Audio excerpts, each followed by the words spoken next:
อันนี้วันโกนนะสวดพระหุงกันนะสวดพระหุงวันโกนตอนเช้าแล้วก็วันพระตอนเช้าแล้วก็หลังวันพระเป็น3 วันต่อกันอันนั้นคือตารางสวดถวายวันพระมีนะโมติปิโสพระหุงแล้วก็มงคลจักรวาลน้อย แล้วก็มหาการุณิโก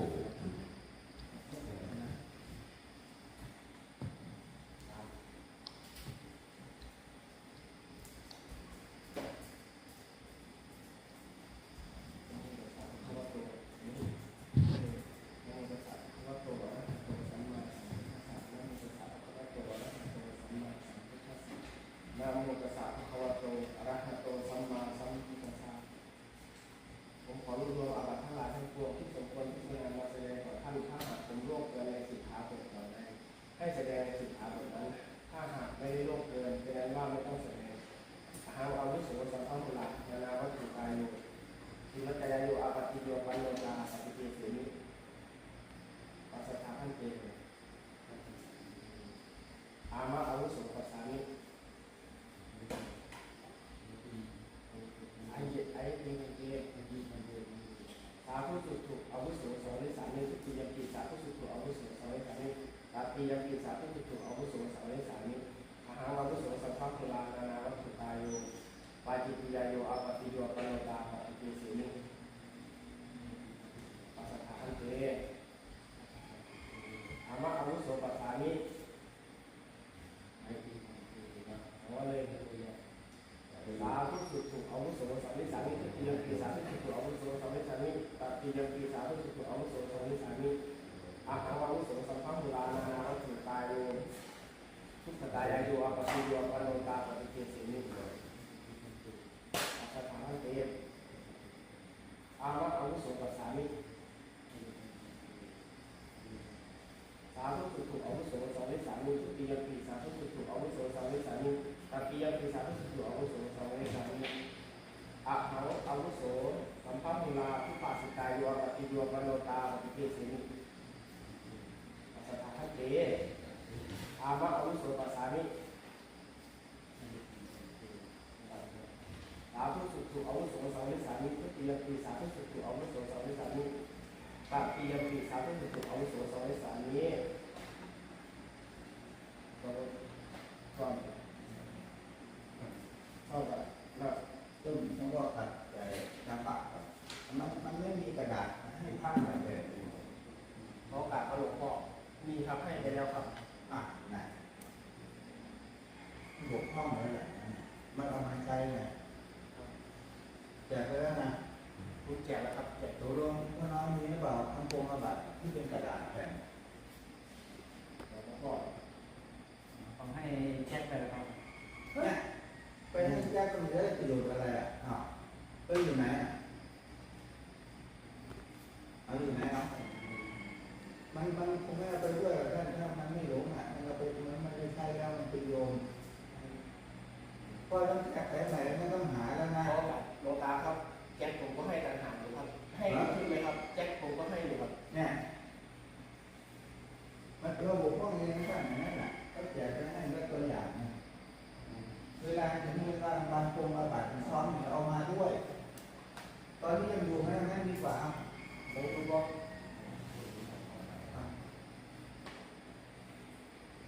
พวกผมไม่มีเป็นพอร์ตสมุนจะมือเลยตั้งแต่แต่งมากที่ไหนจะเป็นเกี่ยวเพราะอะไรผมไม่มี เอามอบไปเลยต้นมอบไปเลย แต่นี่คือไปตลอด ไม่เอามอบให้ว่าตอนนี้ให้อ่านตามนั้นลองดูดิไม่เดี๋ยวไปที่เฉยๆเดี๋ยวของท่านมีไหม แล้วผมมีเอาไปขอ ดีเลย ผมเอาไว้ของผมเลยครับยกล้ออันใหม่ให้เราเลยครับ อันนั้นไหนมีหรือเปล่า นี่ครับ มีเอาไงเอามาใช้ตอนนี้เลยไม่ใช่ว่าโอ้โหมานั่งบอกทุกตัวมันตายเลย เมื่อไหร่มันจะพัฒนาขึ้นมาจริงๆนะ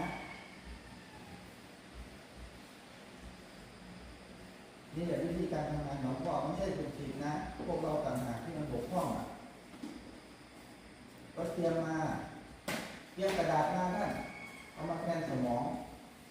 แต่ให้มานั่งบอกกันทุกตัวอย่างนี้โอ้โหลุ่มเลยนะ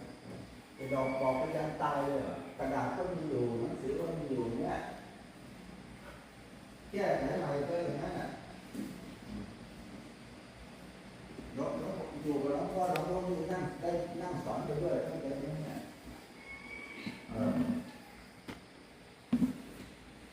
ถ้ามันหาไม่เจอต้นเอาของเรามันก็ใช้ก่อนถ้ามันเจอรับมอบให้เลยทีเนี้ย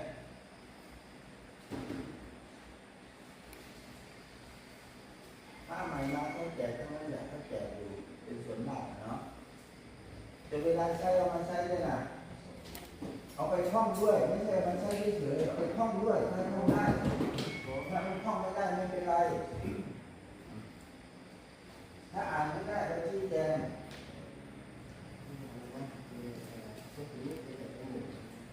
มอบไปให้เลย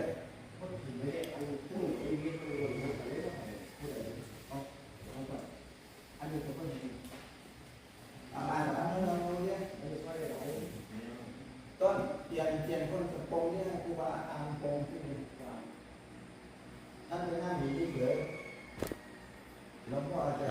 แค่นั้นผมต้องมาเสียเวลาผมไปทายสวดก็ผมไอ้ปงก็ปงไปนะไอ้ที่ผมตั้งใจฟังว่าผมตั้งใจจะบอกด้วยเพราะไม่เห็นต้องกระดาษมันใช้สักทีอ่ะถ้าเราไม่ได้ผมปล่อยไงใครไปสร้างแล้วหลวงพ่อไม่ได้บอกแต่ก็หลวงพ่อน้อยนะถ้าใครทำหน้าที่ของความเป็นมนุษย์มันสมบูรณ์เนี่ยทำแบบนี้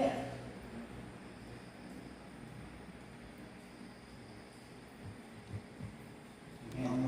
ตัสสะภะคะวะโตอะระหะโตสัมมาสัมพุทธัสสะนะโมตัสสะภะคะวะโตอะระหะโตสัมมาสัมพุทธัสสะนะโม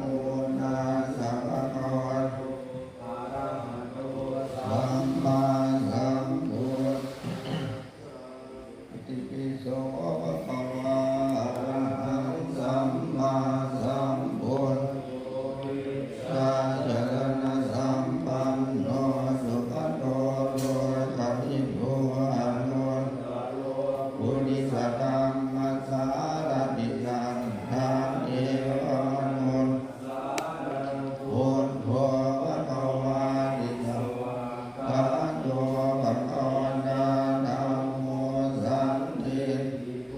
อาการิโกเอหิปัสสิโกโหมันนยิโกปัสสัตตังเวทิตาโพ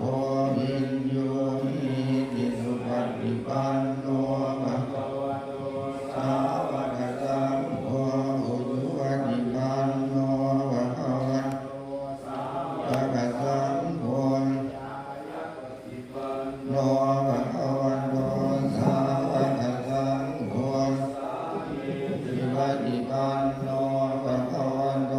สาวกสังโฆ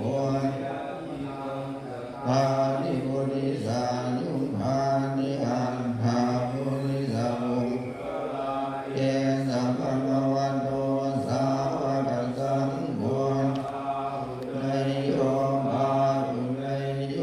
ทักขินายโยนายโยอนุนตังบุญญาภิตังโลกัสสา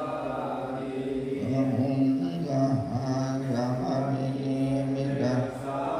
อันตังหิเมกังกังกุลิดะสะเสนะมันตังดานันตวามุนิโตตันเดยะอุเตจยะมังคลานิเดกามะมิโยทิตัสสะปะรันติโกภวตังหลวงพ่อศรีไม่ต้องหลวงพ่อศรีไม่ต้องเขาพัดออกหลวงพ่อคุณหลวงพ่อศรีไม่ต้องฝึกเฉพาะเรื่องนี้ไม่ต้องฝึกแล้วมันเติมไม่ได้แล้วสมองเขาอ่ะ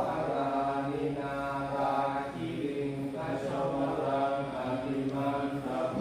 ตังยังกัมมัสสนิวัตถุธานุนันตังทาวันตินาบัตถังปุริมาณวันทังหิตหิมิสังกตมโนทิกวามุนิโตตันเตชะสาภวันตุเตชะยะมังคลา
อินต สาลคัง วิชาจรณะสัมปันนังธัมวันธามโคตมันติโมเมตาภะพุทธานังอุป ปัญญา เอสินังตันทังกะโรมะ หามี โรเมทังกะโรมหายะ สัมมา นังกะโรโลกัยโตทิปังกะโรยุติน โล โกนทันโยชนะบาโม โหมังคา โย โล ปุริสาสัพโมสุมาโนสุมาโนทีโลเล วะโนรัต ทิวัตโนโสภิโตปุณสัมปันโนอโนมรัง สี ชันมุตตโมปัตตุโมโลกัมปัน โชโต นาคโตวัฏสานาทีปัตตุมุต ตาโลสัง ปัสสาโลสุเมโต อา ติอุปะโลสุชาโตสัพพะโลกัง โหปิย ยตาสี นาลาสัพ โพอาตลาสีกาลุโกธรรมราติตะโมน พุทโธ สิตะโตอัตโมโลเจติน โสจา วั วั ฏ ฏ ตังวะโรปุญโสจะวรัตโต โต วิปัสสิจานุปโมสิทธิสาปะยิโตสัน ขา เวจะพุสุปัฏฐายะโกปัจจุสันโตสันตวา โหโยนา ธรรมโนทนันยังโมกัน สัมโมสี สัมปันโนโพธโมสังกายมุ ภาโหติ สิทธิติมติเตโสจยสิทธิมหิติม หาพุนา นาปริมิตาปุญญาติกานาจัตตาพันตรายนิวารณสมาทาสัพพะวัน โตอะระหัง โตสัมมาสัมพุทธัส สัพพวาติสัม ม มา หาปุริสลักขณานุภาเวนะ สีกายา นุพยัญชนะนุภาเวนะ จุตา ปัตตมังกตานุภาเวนะ พันนา ตัมสิยานุภาเวนะ เยตุมา นานุภาเวนะ ทัสสะปารามิ ตานุภาเวนะตัสสะ ปปารามิตา นุภาเวนะตัสสะ ปารามัฏฐา ปารามิตานุภาเวนะ สีลส สมาธิปัญญานุภาเวนะ ุทานุ ภาเวนะธรรมานุภาเวนะสังฆานุภาเวนะ เตชานุภาเวนะอิทา นุภาเวนะ ทวานุภา เวนะอิยธรรมานุภา เวนะจันลา สิริสาสดัมมังคันธานุภาเวนะปิ วะโล กุตตรธรรมานุภาเวนะ ทาวุติกรรมกา นุภาเวนะตัสมาปฏิญานุภาเวนะ ชลปิญญานุภาเวจัตตุสาจ ตยานานุภาเวนะ สัพพะลายา นานุภาเวนะ สัพพัญ ยุ ยุ ต ตยา ตานานุภาเวนะ เมต ตากรุณามุทิตาอุเบก ตานุ ภาเวนะ สัพพะนิ ตานุภาเวนะอิตยสัตนานุภาเวนะตุยหังสัพพะ โลกัสโส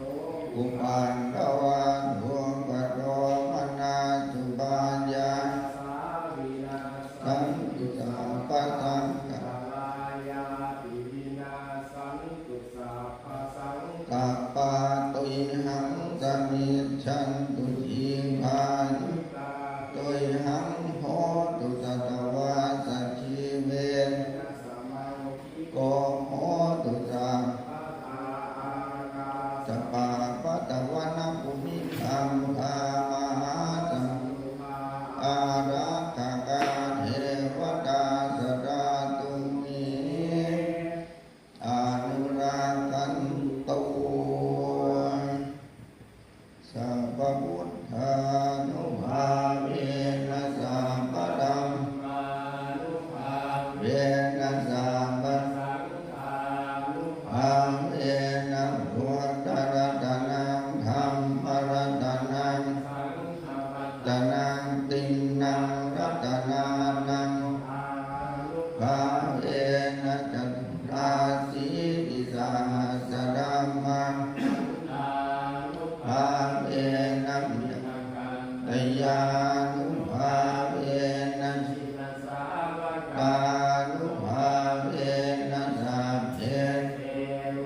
ตาสัพเพเตหะดาวินาสันตุวันตะโกนวันตะโกนสิริวันตะโกนยะตะโกนภะคะวันตะโกนวะละวันวันตะโกนโหตุสัพพะทาตุปะโรเวนะโสทัสสะปัจจุบันตันตตายาปิวินาสันตุยะสินติตนังอาภังส่วนที่ปังกยัง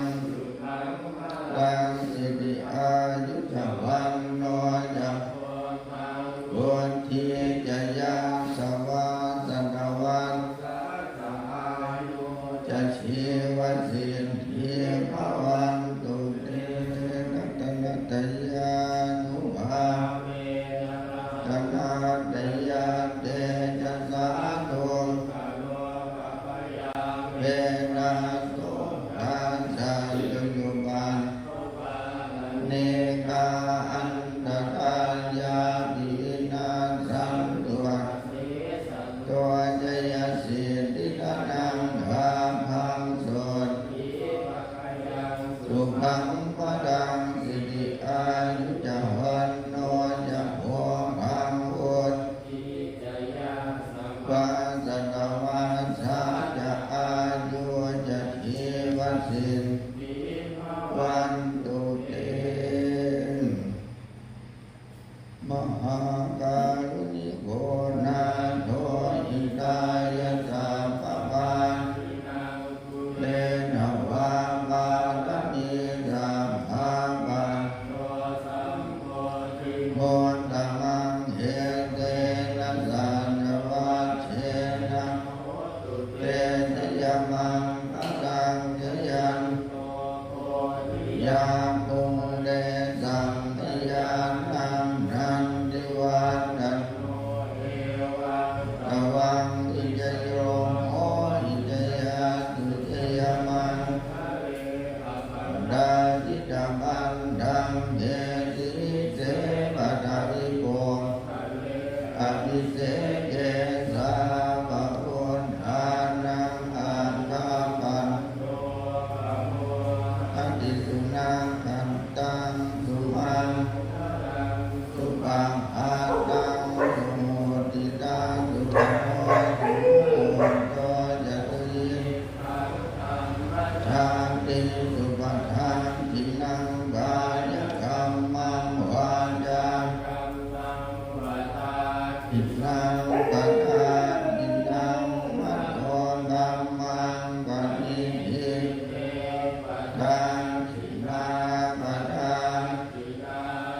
อันตวานรังหังดันเตปาตาจิเนสัพเพปุณหาภราปันนันจะยังปรังอรหันดานันจะเตเทนะรังอาภิสาปัสโสสัพพะปะปัสสะกะระนังนาโกสรันตุปัสสัมปัสสัจจิตาภริโยตปันนังทานสาสันขันติปะระมังกัปโปติติปานังปะระมังวะกันติพุทธาปะปัสสิโนปะรูปะภาติโอติปะระเวทยันโตอะนุปะปะโตอะนุปะปะโตปาติโมกเขจะสัมภโตมัตตัญญุตาจะพัตตสมิงสยนาสนังอิติเตจายโยโกพุทธานาสาสนันติปฏิสังขโยนิโตจิวดังปฏิเสวามิยะวาเทวาสิตาสามณิกาตายา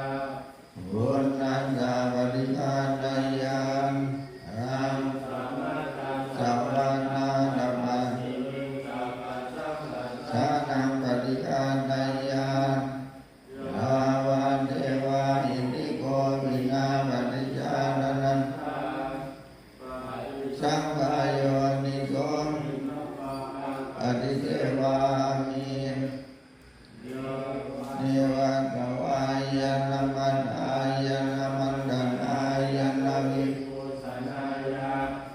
ยาวัตเทวานิมัสสะกายะสัจจิยายาปนายามิสุภารัตติยาพรหมจริยานุภาอายาติปุรานัญจเวทนังปฏิหังคามินาวัญจเวทนังนาอุปาเรสามิยาตถาจเมรมิสัตติอนาวัญจตาจะพาสุวิหารโรจาคีอาทิสัง กายโยนิโสสินาสนั นั ง งปฏิเสวามิ ยาวาเทวาสีนาส สัพพริคานายาอุณนัสสัพพริคานายาการสามาการสาวันดานามาติลิงสัพพะสัมปัสสานังปริคานายา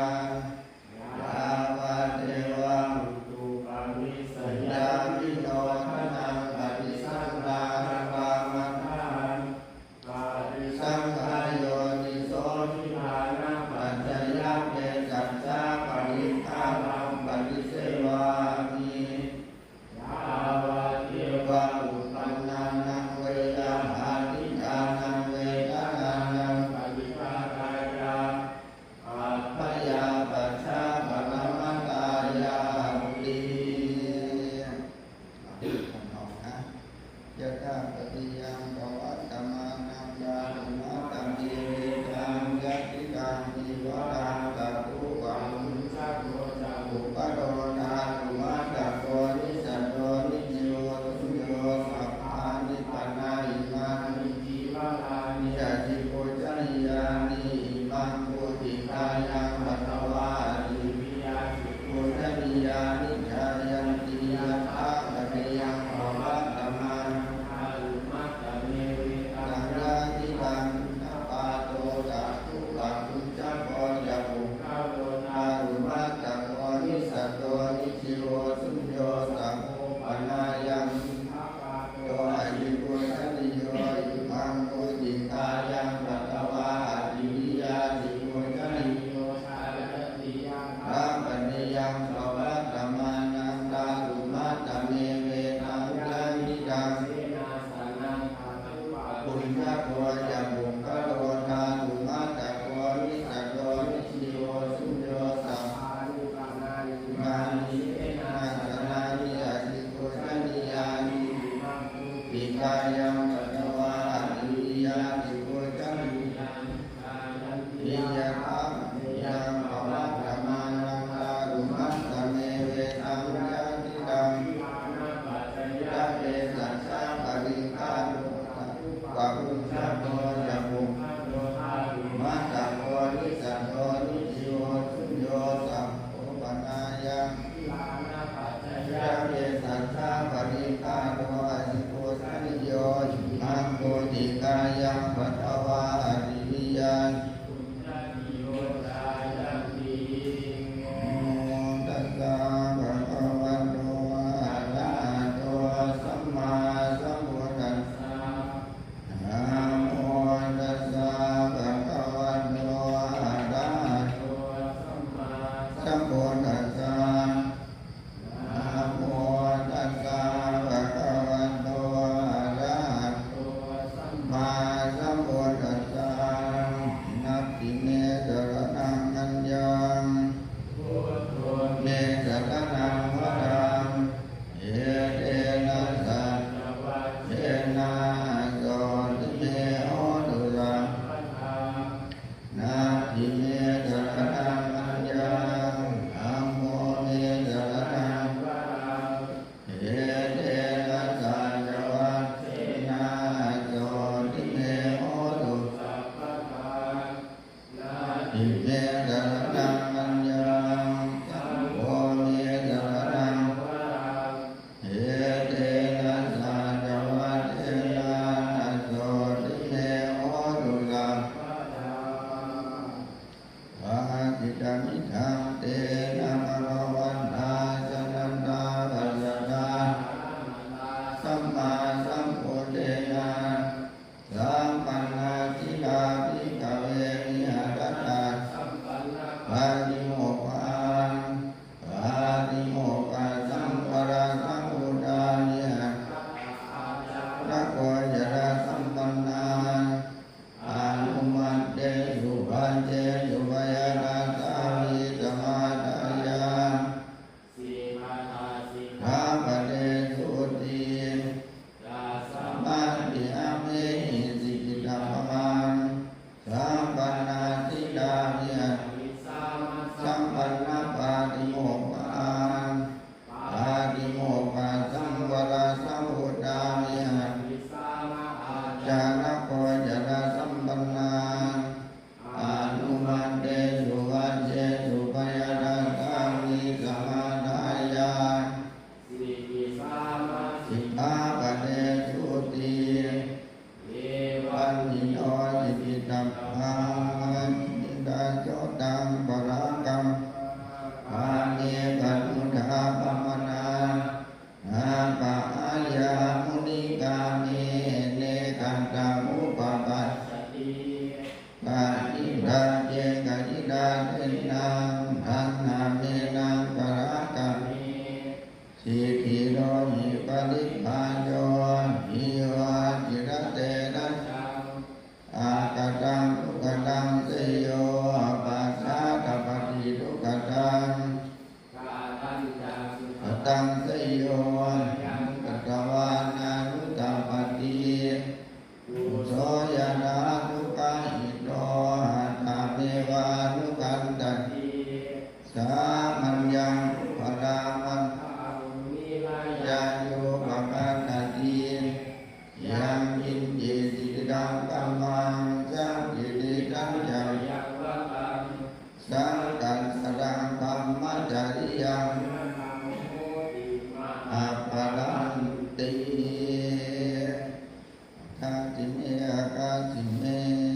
ยาติมินาจังเย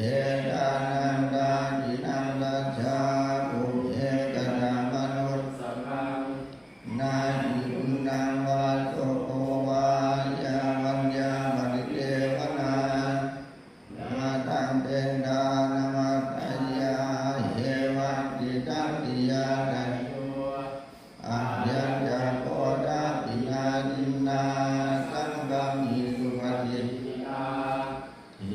กรัตตังมิตายันตังนานันโสอุปกัปปติโสยาติธัมโมจายังนิกาติโตเอตานะปูชาจักตาอุตานังจากิโกนัมปทินนังตุมเหปุญญาอนาปกันติอัคคโตเอปัสสนันนังอาชาณตังอาเขมุเขปัสสนันนังราชินัยอาเขปัสสนันนังวิราภูปัสสเมตุอาเขสังเขปัสสนันนังตะเตอัคคสัมมิทานันตระตังอัคคังปุญญังภวัตติอาคังอายุจาวันโนจายาโสติติสุขังพลังอาคันสัทธันตาเมตามีอาคาธัมมาสมาหิโตเอวะมุตโตมนุสโสวาอาคาปะโตทัตติอิติยัสสะสัทธาตถาคเตจดาสุปฏิติตังสักกันทยานังอริยกันตังปัสสังสิตังสังเขปัสสะโตยัสสติอุจุภูตังจตัสสนังอาคาติโตติดังอังวะโมกันตัสมาสัตตัญญาสิลัญญาภาษาตังธัมมทัสสนังอานุยุนเชตะเมตามิสรังพุทธานัสสันตินะอายุโทระโทติโตวันมุงมาดัฏฐานามิตาวิสุขังโสอนิกัง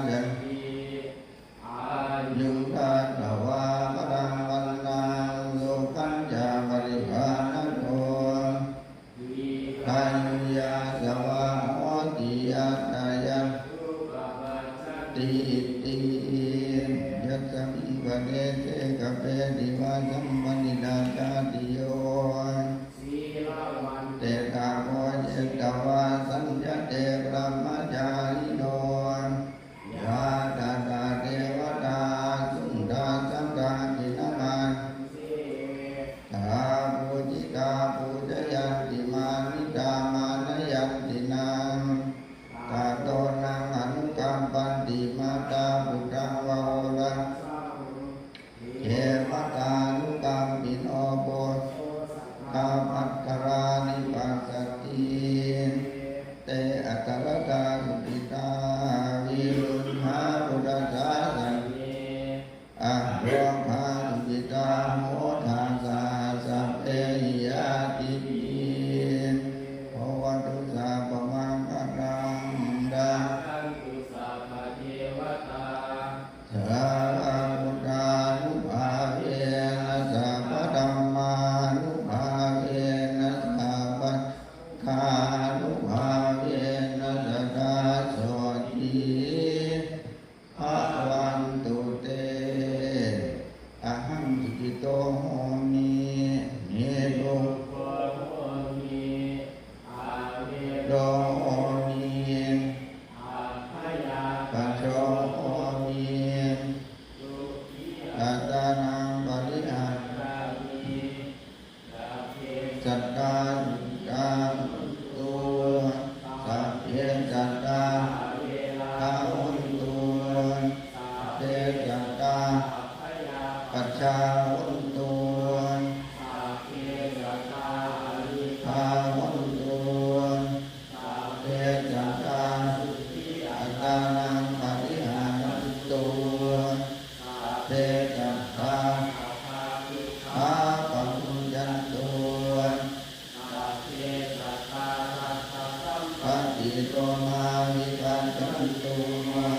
สัพเพสัตตาสัทธากรรมะอายาธากรรมะโยนิกรรมะปัญมาปฏิจจารยังกรรมันกริสันติอัญญายานังวาปะปะตังวา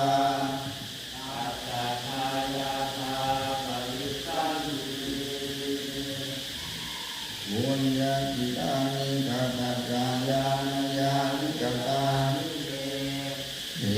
ชะจาปาจิโนวันตุสักกานันตาปมานะเยติยาตุนาวันตาจามัยนัมมาตาปิตาเยตามิกาปยาจิตาวาเยมัตตะเว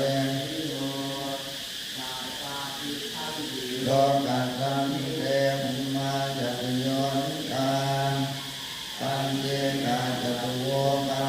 ทัสสะรันตาภวาภเวอารังเยกติทานัมเนอนุโมทันตุเตจันเยติมันนะปัจจานันติเทวาเตจังนิเวมายาตินานาหุยานาอนุโมทนาเยตุนาเตจังตานาตุอาเวราตุภาจิโนเอมาปะดัญจกะโปตุเตวันนี้หลวงพ่อท่านสอนตัวบัตรแบบอาวุโสแบบท่านเจทีนี้สลับนะลองส่งเข้าปัญญาด้วยหลวงพ่อศรีจะรับกับหลวงพ่อได้แต่หลวงพ่อศรีอย่างเกณฑ์หลวงพ่อศรีสมองอย่างนี้หลวงพ่อไม่ได้ติดชอบตรงบัตรนั้น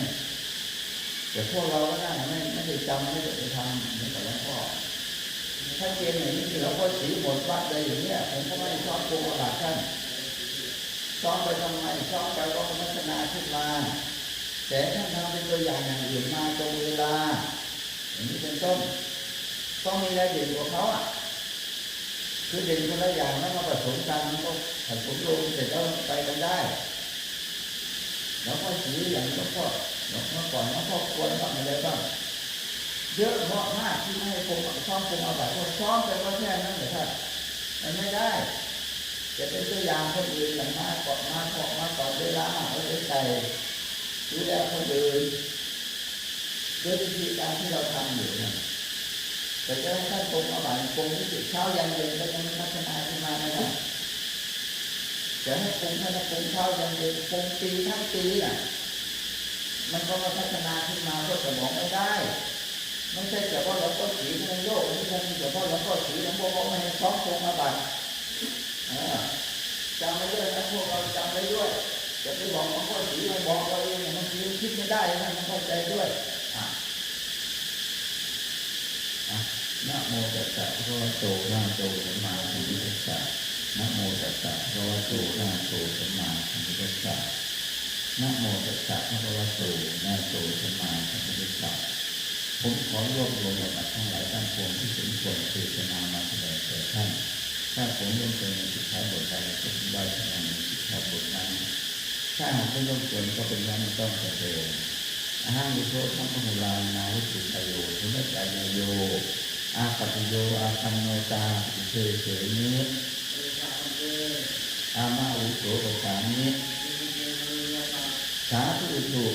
อาวุโสสัมภิสามิสุติดิสาธุสุอุโสสัมภิสามิตาติดิสาธุสุอาวุโสสัมภิสามิแต่ผมขอรวบรวมอาบัติทั้งหลายทั้งปวงที่สมควรเทศนามาแสดงแก่ท่านผู้อาวุโส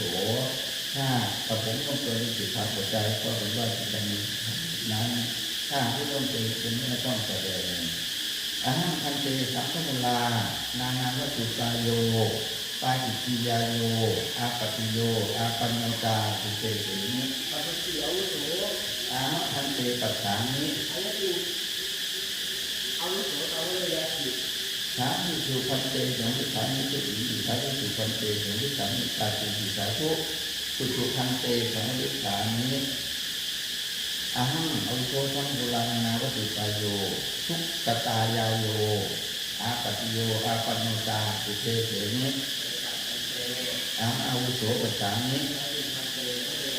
สาธุสุอุโสสัมภิสามิสุติดิสาธุสุอุโสสัมภิสามิตาติดิสาธุสุอาวุโสสัมภิสามิอาหังคันเตสัพพมุลาทุกขาจิตายโยอาปติโยอาปันโนตาสุเตเสนิถ้าเราไม่ได้ผ่านขัดปล่อยวางต้องทำใครทำก็ได้ทำ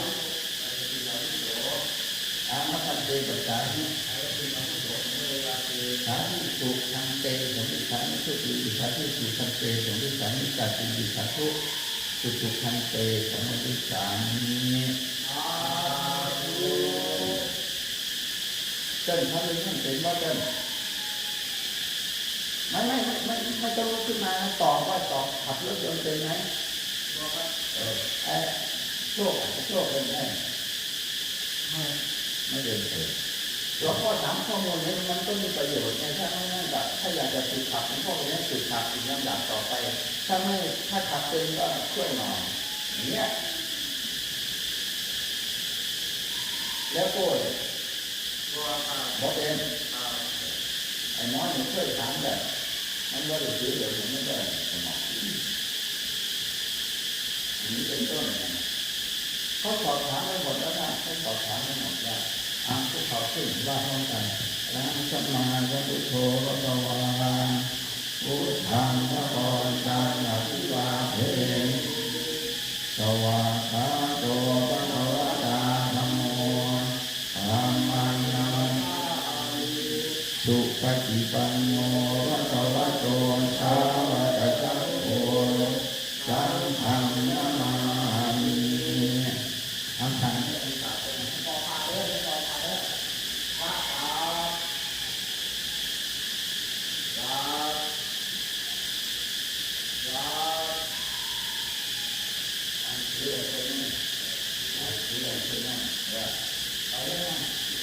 ประมาณ5 วิหลวงพ่อภาคเสร็จบางที2 วิ